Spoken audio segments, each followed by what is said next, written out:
ಕಷ್ಟಪಟ್ಟು ಈ ಬೆಟ್ಟ ಏರ್ಲತ್ತೀನಿ ಆದ್ರೆ ಮ್ಯಾಲ ಏನದ ಅಂತಾನೆ ನನ್ಗೆ ಗೊತ್ತಿಲ್ಲ.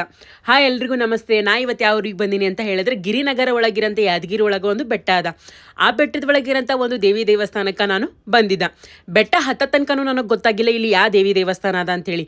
ಅಲ್ಲಿ ಹೋದ್ಮೇಲೆ ಗೊತ್ತಾಯಿತು, ಬೋರ್ಡ್ ಓದಿದ್ಮೇಲೆ ಇಲ್ಲಿ ಕನ್ನಡ ಮಾತೆ ಭುವನೇಶ್ವರಿ ತಾಯಿದು ದೇವಸ್ಥಾನ ಅದ ಅಂತ ಹೇಳಿ. ಅರೌಂಡ್ ಏನಿಲ್ಲ ಅಂತ ಹೇಳಿದ್ರು, 1 ತಾಸಿನ ಬೆಟ್ಟ ಹತ್ತದ್ಮೇಲೆ ಈ ದೇವಿ ದರ್ಶನ ನನ್ಗೆ ಆಯಿತು.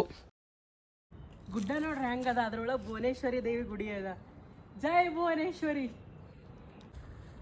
ಈ ಬೆಟ್ಟಕ್ಕೆ ಬಂದಾಗ ನಿಮ್ಗೆ ಒಂದು ಒಳ್ಳೆ ನೇಚರ್ ಒಳಗೆ ಬಂದಂಗೂ ಅನಿಸ್ತದ, ಅದಲ್ಲದೆ ಟ್ರೆಕ್ಕಿಂಗ್ ಕೂಡ ಮಾಡ್ದಂಗೆ ಅನಿಸ್ತದ, ದೇವ್ರ ದರ್ಶನ ಪಡ್ಕೊಂಡಂಗೆ ಆಗ್ತದ. ಎಲ್ಲನೂ ಅನುಭವ ಈ ಬೆಟ್ಟಕ್ಕೆ ಬಂದಾಗ ನಿಮ್ಗೆ ಆಗ್ತದ.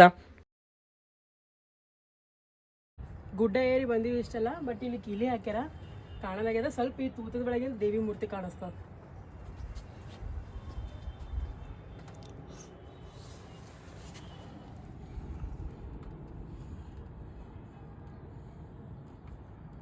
ಲಿಟ್ರಲಿ ಹೇಳ್ತೀನಿ, ಯಾದಗಿರಿ ಏನಾರ ಬಂದ್ರೆ ಅಂದ್ರೆ ಒನ್ ಟೈಮ್ ಈ ಟೆಂಪಲಿಗೆ ಬರಬೇಕು. ಇಂಥ ಜಾಗ ಎಲ್ಲ ಸುತ್ತಾಡಬೇಕು, ಎಕ್ಸ್ಪ್ಲೋರ್ ಮಾಡಬೇಕು. ಯಾಕಂದ್ರೆ ಮಸ್ತ್ ಅದ ಪ್ಲೇಸ್ ಮಾತ್ರ. ಅಷ್ಟೇ ಗುಡಿಲಿ ಹಾಕಿದ್ದು ಒಂದೇ, ನಾವು ಕರೆಕ್ಟ್ ಟೈಮಿಗೆ ಬಂದಿಲ್ಲ, ಅದ್ರ ಸಲ ಗುಡಿಲಿ ಹಾಕಿದ್ದಿರ್ಬೋದು ಅಷ್ಟೇ. ಬಟ್ ಪ್ಲೇಸ್ ಅಂತೂ ಹೇಳ್ತೀನಿ ಹೆವನ್. ನೀವು ನೋಡ್ರಿ, ಬೇರೆಯವ್ರಿಗೂ ಕರ್ಕೊಂಡು ಬರ್ರಿ, ಬೇರೆಯವ್ರಿಗೂ ತೋರಿಸ್ಲಿಕ್ಕೆ ಪ್ರಯತ್ನ ಮಾಡ್ರಿ. ನಮ್ಮ ಭಾಗದ ಒಳಗೆ ಭೀ ಎಂತೆಂಥ ಪ್ಲೇಸ್ ಅವ ಅಂತೇಳಿ ಬೇರೆಯವರು ತಿಳ್ಕೊಳ್ಳಿ.